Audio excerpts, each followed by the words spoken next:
नारायणं नमस्कृत्य नरं चैव नरोत्तमं देवीं सरस्वतीं व्यासं ततो जयमुदीरयेत्। हरे कृष्ण कृष्ण कृष्ण हरे हरे, हरे राम राम राम हरे हरे। आज जो वक्तव्य मैं देने जा रहा हूँ, मानसिक क्षेत्र पर एक प्रभाव पड़ सकता है, तो किसी भी चीज़ की एक तो हड़बड़ी ना बचाएं। और इसको सुनने के बाद में घृणा का भाव या अपने अंदर अहंकार का भाव भी ना लाएं, है ना। ये दो चीज़ का ध्यान रखें।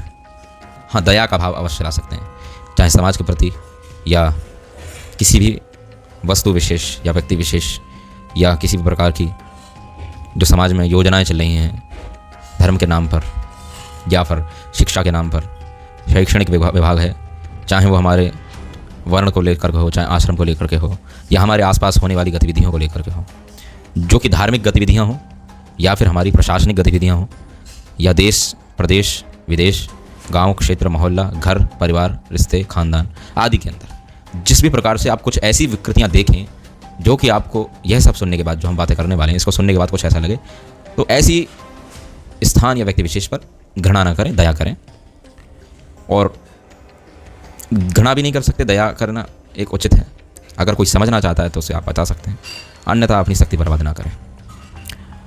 तो प्रणाम करने से पहले भगवान महादेव जी के वाक्य से प्रारंभ करूंगा, परंतु उससे पहले हम ये समझ लें कि हमने सबने बचपन में ABCD पढ़ी है, ABCD EFGH, है ना। तो ABCD सभी को ज्ञात होगी। तो ABCD के अंदर जो ये वर्ण बनाए गए हैं कि A इस तरीके से बनेगा। आप जो मैं बातें बोल रहा हूँ उनको आप इमेजिन करना, थोड़ा अपने मन में सोचना, उसकी एक इमेज बनाना, एक जो उसकी जब छवि बनेगी मन में तो अच्छे से कुछ चीज़ समझ में आएगी। आप अपने मन में A सोचिए, B सोचिए, C D ये सभी विचार कीजिए कि ये किस तरीके से होते हैं। आप चाहें तो इसे अपनी सामने दीवार पर स्थित पर उसे भी बना सकते हैं। और उसी प्रकार आप अ या ई या उ या री कौन सा री, जो ऋषि वाला री है ना, आप उन्हें इन 4-5 अक्षरों को सोचिए। आपको ABCD देखने में, अगर आप इतने अनुभवी नहीं हैं या आप इतने समझदार नहीं हैं, आप ABCD देखेंगे तो आपको एक अपूर्णता का अनुभव होगा। ABCD को देखिए, उसकी छवि बनाइए, एक अपूर्णता और एक गैरपन कि ये जैसे मेरा नहीं है, ये जैसे मेरा नहीं है, ये भाव आपके मन में आएगा। यदि आप उन्नत हैं तो अवश्य आएगा। उसी जगह आप अ ई उ रे या आप क्ष मतलब क्षत्रिय वाला क्ष, जिसे छ भी बोलते हैं, क्ष चो, तो आप छ को देखिए। आप ज्ञ मतलब जैसे आप ज्ञानी कहते हैं, वैसे ज्ञानी होता है परंतु आप ज्ञानी कहते हैं, तो आप उस ज्ञ को देखिए। आप इन शब्दों को देखिए जिन्हें आप हिंदी के अक्षर कहते हैं या संस्कृत के वर्ण कहते हैं, या आप हिंदी अल्फ़ाबेट्स बोलते हैं। अंग्रेजी के ABCD देखिए। ABCD देखने में एक अधूरापन, एक गैरपन कि ये मेरा नहीं है, ये मेरा नहीं है। और आप अ आ ई उ री क्ष षटकोण वाला क्ष, इनको आप जब आप देखिए, अपने मन में छवि बनाइए, तो उन छवि को बनने के बाद में आपको एक अपनापन लगेगा, जैसे ये मेरा है, मैं इसका हूँ, या मैं इससे बना हूँ, या मेरे चारों ओर की जो प्रकृति है, या जो मेरे चारों ओर का वातावरण है, या जो मेरे चारों ओर का जैसे ऑरा कहते हैं जो एक पर्यावरण है, या जो मेरे चारों ओर जो लोग हैं या जो व्यक्ति हैं, जो वस्तु हैं, वो इनसे बनी है। ऐसा आपको अपनापन उसमें फील मतलब अनुभव होगा। अब सभी जानते हैं कि जो वर्णाक्षर होते हैं सभी देवनागरी लिपि में हैं, देवों की लिपि है, अपने अ आ ई उ ये सब बोला जाता है। उसी प्रकार यदि आप ABCD देखेंगे, ये बात बहुत गंभीर करने जा रहा हूँ, पर आप जब इसे समझेंगे, इसे सुनेंगे, जानेंगे, तो आपको पता चलेगा मैं आगे क्या बात करने जा रहा हूँ। ABCD जो है या अ आ ई उ जो है, तो मैंने पहले बता दिया कि देवनागरी लिपि क्या है, आप सभी समझ गए होंगे। ABCD जो है वो लैटिन लिपि में है ना, लैटिन लिपि या इसको रोमन लिपि भी कहा जाता है, लैटिन स्क्रिप्ट या रोमन स्क्रिप्ट भी कहा जाता है, क्योंकि इसकी जड़ें जो हैं वो ग्रीक और फोनेनियन जो वर्णमाला वहाँ से जुड़ी हुई हैं, और ये रोम के लोगों द्वारा ज़्यादा विकसित हुई थी उस समय पे, तो इसलिए इसको क्या कहा गया, लैटिन या रोमेनियन या फोनेनियन, फोनेसियन, ऐसे भी इसको कहा जाता है। और आज के समय पे सबसे ज़्यादा अधिक प्रचलन में भी है। और अंग्रेज़ों के अलावा यदि आप देखोगे तो फ्रेंच हो, स्पेन के लोग स्पेनिश भाषा बोलने वाले हो, जर्मन हो जर्मनी के, या इतालवी जैसे कि इटालवी बोलते हैं, या इतालवी वियतनामी लोग हों, इन सब भाषाओं में भी यह लिपि लिखी जाती है, रोमन लिपि। और क्योंकि आप फ्रेंच पढ़ें या रशियन, किसी भी प्रकार की कोई भाषा यदि आज के समय पर ज़्यादातर देखें, तो उसमें इस लिपि का अधिक प्रयोग होता है।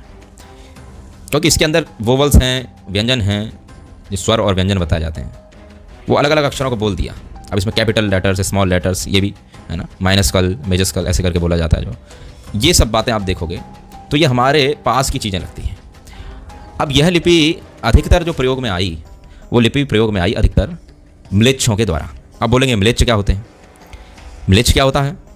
यदि आप पौराणिक शास्त्रों, ग्रंथों आदि के विषय में समझना चाहते हैं, जानना चाहते हैं, तो उससे पहले ये श्रुति परंपरा है, सुन करके ये ज्ञान लिया जाता है। तो मैं बात कर रहा था म्लेच्छ की। अब म्लेच्छ देखे जाए तो एक रूप से भाषा भी कही जाती है म्लेच्छ।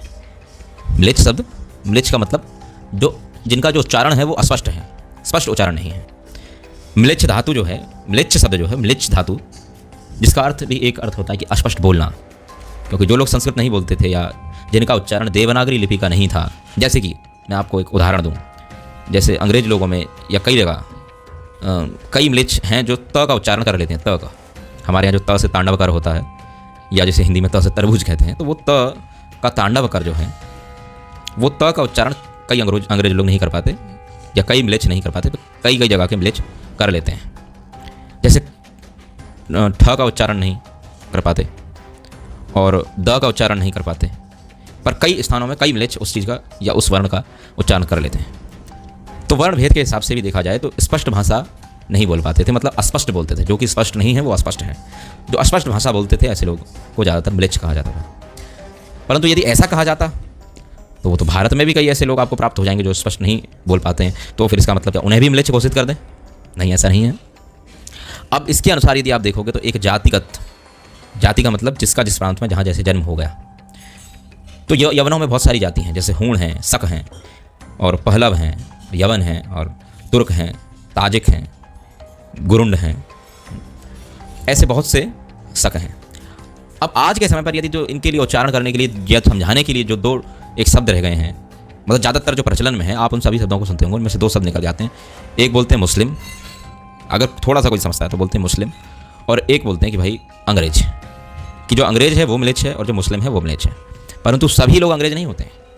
जैसे रशियन लोग अंग्रेज हैं, या किस देश के वासी अंग्रेज हैं? कुछ लोग कहते हैं कि भाई इंग्लैंड के वासियों को अंग्रेज कहा जाता है। अच्छा, शास्त्र में इनके लिए गुरुंड भी कहा गया कि ये गुरुंडी लोग होते हैं, इरेज भी कहा गया, अंग्रेजा भी कहा गया, है ना, आंग्ल देश के वासी भी कहा गया। ऐसे ऐसे भी अलग अलग शब्द आए हैं।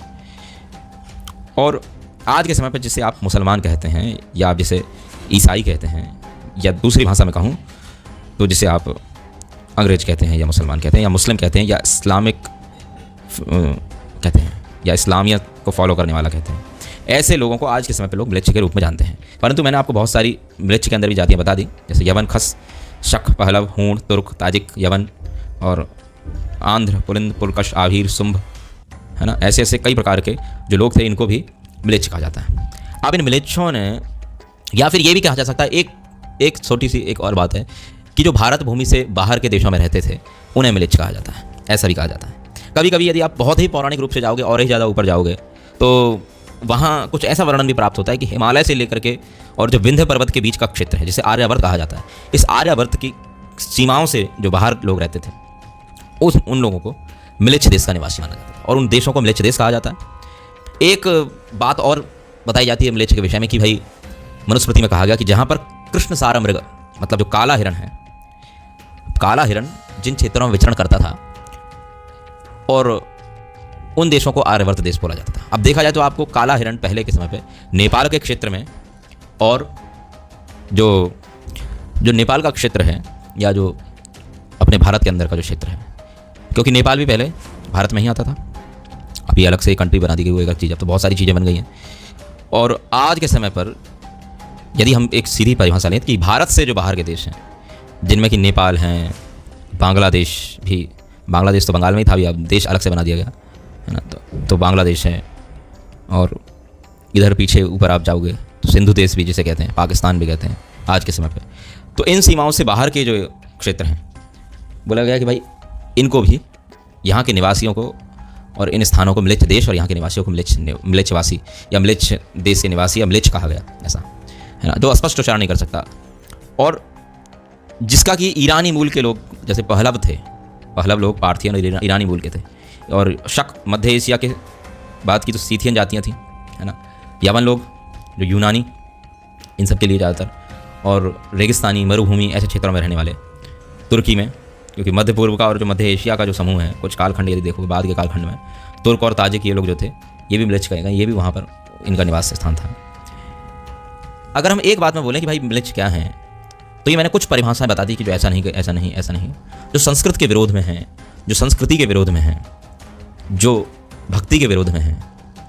और यदि हम एक और बड़ी बात कहें, मतलब सबसे, कि जो सीधा सीधा जिस वस्तु पर आक्रमण करते हैं उसका नाम है वर्णाश्रम। अब ये वर्णाश्रम क्या है, कितने लोगों को पता है, कितने लोगों को नहीं पता है, वे बता सकते हैं, क्योंकि मैं अभी वर्णाश्रम समझाने बैठूंगा तो उसमें मेरा समय लग जाएगा। अगर किसी को नहीं पता है तो मुझे बता सकते हैं कि वर्णाश्रम क्या है, तो उसके ऊपर अलग से समझा दूंगा। और अभी मैं वर्णाश्रम की थोड़ी सी व्याख्या कुछ समय बाद, अभी म्लेच्छ क्या है इसके समझाने के बाद थोड़ा सा करूँगा 5 मिनट के लिए, कि जो समुदाय, ऐसा समुदाय जो वर्णाश्रम धर्म का पालन नहीं करता, जिनके पूर्वजों से ही वर्णाश्रम धर्म का पालन नहीं होता है, जो त्यज्य हैं, जिनका जन्म ही ऐसे प्रांतों में हुआ जहाँ भक्ति, भगवत भावना और म्लेच्छ देश, उनके जो पूर्वज थे सभी म्लेच्छ हैं, वे भी उनके जिनके अभी भी जन्म हुए हैं या हो रहे हैं, वे भी सब म्लेच्छ हैं। और वैदिक पद्धति से जिनका न्याय, जिनका खान पान, जिनकी नीतियाँ, जिनके नियम, जिनका धर्म वर्णाश्रम धर्म के पूरा विरोध में है, एक तो पालन ही नहीं करते और ऊपर से विरोध में है, उन्हें भी म्लेच्छ की श्रेणी में रखा जाता है, उन्हें भी म्लेच्छ की श्रेणी में रखा जाएगा। अब अधिकतर लोग जो थे कि जो धर्म को नहीं मानते थे, जो धर्म का पालन नहीं करते थे, धर्म का मतलब वैदिक धर्म, क्योंकि म्लेच्छ धर्म भी धर्म होता है। जो व्यक्ति जिसको जैसे बोलते हैं ये आसुरिक धर्म का पालन करता है। अब कुछ लोग बोलते हैं कि नहीं, ये वो धर्म थोड़े ही है, वो तो अधर्म है, भले ही आप उसे अधर्म करें, उसे आसुरिक समझा जाएगा, परंतु मतलब वो उसको ही धर्म समझ के बैठ, धर्म का मतलब करने योग्य, जो जिस वस्तु को करने योग्य, अब वो क्या है, उसका परिणाम समाज पर अच्छा पड़ेगा या बुरा पड़ेगा, इससे उसे मतलब नहीं, पर जो जिसके लिए कर्तव्य है, या जिसने अपने मन में एक ऐसा चीज़ चुन ली कि ये करने से मेरा भला होगा और यही करना चाहिए, वो उसके लिए वो धर्म हो गया। अब वो जो म्लेच्छों ने किया तो वो म्लेच्छ धर्म उनके लिए वो धर्म हो गया, म्लेच्छों का धर्म म्लेच्छ धर्म, कि उनको लगा कि यही धर्म है ना, परंतु वो अधर्म को धर्म समझने लगे। भगवान ने गीता में भी एक जगह कहा है, भगवान श्री कृष्ण 16वें अध्याय में कहा कि जो धर्म को ही अधर्म समझे, ऐसा जो धर्म को अधर्म समझे, जिसने जिस वस्तु को धारण कर लिया कि मेरे लिए करने योग्य और धारण करने योग्य, मेरे जीवन का नियामक या नियंत्रक यही है, इसके अनुसार मुझे अपने जीवन को चलाना है, उसे धर्म कहा गया। अब वो म्लेच्छ धर्म, आसुरिक धर्म, है ना, ये सभी उसकी परिभाषा फिर अलग अलग हो जाती है। तो जो समुदाय वर्णाश्रम धर्म का एक तो पालन नहीं करता था और उनके खान पान, उनके नियम, ये सभी वैदिक पद्धति से बिल्कुल भिन्न थे, उन्हें भी इस श्रेणी में गिना गया। और पूर्व के समय पर इनके जो इतिहास हैं, उन पन्नों को मैं खगोलना, थोड़ा सा टच करना चाहूँगा, थोड़ा छूना चाहूँगा। वो पन्ने क्या हैं कि पिछले समय पे तुर्वसु के अनु के द्रुह्यु एक महाराज हुए थे ययाति नाम के, जो कि चंद्रवंश में जन्मे। उनके पुत्र हुए, उनके 5 पुत्र हुए, पुरु, यदु, तुर्वसु, अनु, द्रुह्यु। तो अनु, द्रुह्यु, तुर्वसु, इन तीनों को जब ये तीनों ने अपने पिता का साथ छोड़ करके दूसरे स्थान में चले गए, और फिर जब इनकी संततियाँ अलग अलग हुई, और इनसे पहले भी वो चीज़ें विद्यमान थीं, परंतु ये भी उसमें एक, कहते हैं कि एक उसका सदस्य बन गए। तो इनके जो आगे वंशज हुए या बहुत सारे लोग जो आए और भी चीज़ें, इन्होंने अपने पूर्वजों से बिल्कुल विरुद्ध में सब कार्य किए और ये सब विदेश में जा कर के बस गए। विदेश का बहुत सारे अर्थ होते हैं। विदेश का मतलब भारत के अंदर भी विदेश होता है, ऐसा नहीं कि भारत से बाहर भी विदेश। जैसे कि उत्तर प्रदेश के लिए ओडिशा विदेश है, उत्तर प्रदेश के लिए दक्षिण प्रदेश, जो साउथ इंडिया जैसे कहा जाता है अंग्रेजी में, तो वो साउथ इंडिया विदेश है। उत्तर प्रदेश के लिए जो पश्चिम भारत है वो विदेश है, और पश्चिम भारत के लिए उत्तर भारत विदेश है। ऐसा भी शास्त्र में व्याख्या है कि जैसे, और एक विदेश क्या है, एक विदेश का मतलब विकृत देश, एक विदेश का मतलब बिना देश, मतलब अपने देश, जिस प्रदेश में आप जन्मे थे, जिस प्रांत में आप जन्मे थे। अगर कोई कहे कि नहीं भारत ही एक अकेला देश होता है, इसके अंदर कोई देश नहीं है, तो इसके लिए मैं कुछ उसे पौराणिक उदाहरण देना चाहूँगा। आपने नाम सुना होगा महाभारत काल के अंदर ओड्र देश, उड़ीसा को, गौड़ देश, बंगाल को, इनके लिए देश शब्द ही प्रयुक्त होता था, कहीं भी प्रदेश नहीं लगता था। और प्रदेश अगर कहीं उपयुक्त होता भी था तो उससे कहीं भी देश शब्द का विरोध नहीं किया जा सकता कि देश नहीं लगेगा। पांचाल देश आपने सुना होगा, मद्र देश है ना, और मद्रराज शल्य का नाम सुना होगा महाभारत काल में। तो यदि आप देखोगे गांधार देश, अब ये तो अलग आपके समय पे कर दिया, तो पहले ही सब कुछ अखंड भारत के अंदर आता था गांधार, तो गांधार देश। पाकिस्तान भी भारत के अंदर आता था, परंतु पाकिस्तान को पुराना जो उसका नाम है वो नाम है सिंधु देश। तो देश शब्द भी क्या होता है, जब हम अपने देश से, जैसे कोई व्यक्ति पांचाल देश से बाहर ओड्र देश गया हुआ है, या मगध देश गया हुआ है। मगध का मतलब वर्तमान का बिहार, बिहार का जो क्षेत्र है। अब जो मगध गया हुआ है, मगध का राजा कौन था? जरासंध, है ना। और तो कर्ण कहाँ के राजा थे? कर्ण थे अंग देश के राजा। तो अंग देश के राजा जैसे कर्ण थे और मगध देश के राजा जैसे जरासंध था। तो इस प्रकार से देश शब्द भारत के अंदर भी प्रयुक्त होता है। अभी मैं ये बात क्यों बता रहा हूँ, इसकी बात या इसकी सार्थकता या इसकी जो पुष्टि है, या ये मैं किस लिए कह रहा हूँ, इसकी पुष्टि तो बहुत अभी पुष्टि कर दे रहा हूँ कि भारत के अंदर भी अलग अलग देश होते हैं। और भारत तो फिर एक बहुत बड़ा, अपने आप में एक बहुत बड़ा जो राष्ट्र है ना। और भारतवर्ष है, ये इसको वर्ष भी कहा जाता है। कभी कभी शास्त्र में अधिकतर इसे भारतवर्ष कहा जाता है कि ये वर्ष के अंदर आता है ना। क्योंकि भारतवर्ष, क्योंकि अन्य वर्षों की भी बात शास्त्र में आई है। जैसे किम पुरुष वर्ष, है ना। कभी आपने नाम सुना नहीं होगा, पर मैं अभी आपको थोड़ा सा जानकारी के लिए बता दूं। किम पुरुष वर्ष, इलाव्रत वर्ष, तो ऐसे ऐसे अलग अलग वर्ष भी बताए जाते हैं। और देश होते हैं, परंतु एक देश का अर्थ ये भी होता है जैसे रसिया या चाइना और क्या कहते हैं और भी जो देश हैं, मतलब जैसे लंदन है और जो ब्राज़ील है, अलग अलग जो देश हैं, अमेरिका है। एक देश के अंदर ये भी अलग अलग देश हैं, या इनको भी भारत के हिसाब से इनको भी देश कहा जाता है। परंतु भारत के अंदर भी भरत महाराज के वंशजों का जहाँ तक शासन चलता था, या भरत महाराज से पूर्व के लोगों का भी जहाँ तक शासन चलता था, उस प्रदेश, उस विशेष क्षेत्र को भारतवर्ष कहा जाता है। जैसे कि ऊपर देखा जाए तो यदि हम सीधा कहें तो इधर पूर्व से लेकर के पश्चिम तक, उड़ीसा से लेकर द्वारका तक, जगन्नाथपुरी से लेकर मतलब द्वारका तक, और ऊपर देखा जाए तो हिमालय से लेकर नीचे कन्याकुमारी तक। और इसके अनंतर और भी जो हिमालय से पूर्व के यदि देखोगे आप, अफगानिस्तान और ये सब, आज के समय पे तो पहले गांधार थे, गांधार ये सब स्थान थे, पाकिस्तान सिंधु देश था, ये सब भी जो है भारतवर्ष के अंदर ही आता है। और इधर भी म्यांमार, ऊपर बांग्लादेश, ये सब भी भारतवर्ष के अंदर आता है। परंतु जिस प्रकार छोटे छोटे देश होने, एक बड़े बड़े देश होने पर भी एक भारतवर्ष भी है, उसी प्रकार भारतवर्ष, इसको कर्मभूमि कहा गया। भारतवर्ष के अंदर भी देश होते हैं और उनको देश कहा जाता है। मगध देश, मैंने जैसे पौराणिक आपको उदाहरण दिया, मगध है, और अंग देश है, ओड्र देश है, गौड़ देश है बंगाल, है ना, और मध्य देश है, पांचाल देश है। तो ऐसे ऐसे देश होते हैं। ये मैं अभी क्यों बता रहा हूँ, इसका आपको जब आप आगे मैं बताऊंगा उस विषय में कि इसके तार कैसे जुड़ेंगे आगे और कैसे ये कहाँ पे बात सिद्ध होगी। क्योंकि इस देश को लेकर के कुछ लोगों ने दुष्प्रचार ऐसा किया है, इन देश शब्द को लेकर के। एक विदेश का मतलब होता है बिना देश, मतलब हम अपने देश के बिना किसी दूसरे देश मतलब भारत के अंदर रहते हुए एक देश। जैसे कि मैं अगर उत्तर प्रदेश से निकल करके यदि पश्चिम में जाता हूँ, मतलब गुजरात में जाता हूँ, तो मेरे लिए वो गुर्जर देश कहाएगा। अगर मैं गुजरात से निकल करके कर्नाटक देश जाता हूँ तो कर्नाटक, जिसे द्रविड़ देश भी कहा जाता है, उधर के क्षेत्रों को, साउथ इंडिया को, दक्षिण भारत को द्रविड़ देश भी कहा जाता है। तो द्रविड़ देश में मैं रहूँगा। द्रविड़ देश से निकल के मैं पूर्व में ओड्र देश में आता हूँ, या कलिंग देश में आता हूँ, तो वहाँ पर आकर के मेरे को कलिंग देश के निवासी वो लोग कहेंगे। तो ये सब मेरे लिए विदेश हो गया। परंतु वहीं से निकल करके मैं पुनः जब उत्तर में आ जाता हूँ, तो उत्तर प्रदेश में आ जाता हूँ, तो यहाँ पर आकर के मैं अपने निजी देश में आ गया। तो ये सब विदेश हैं।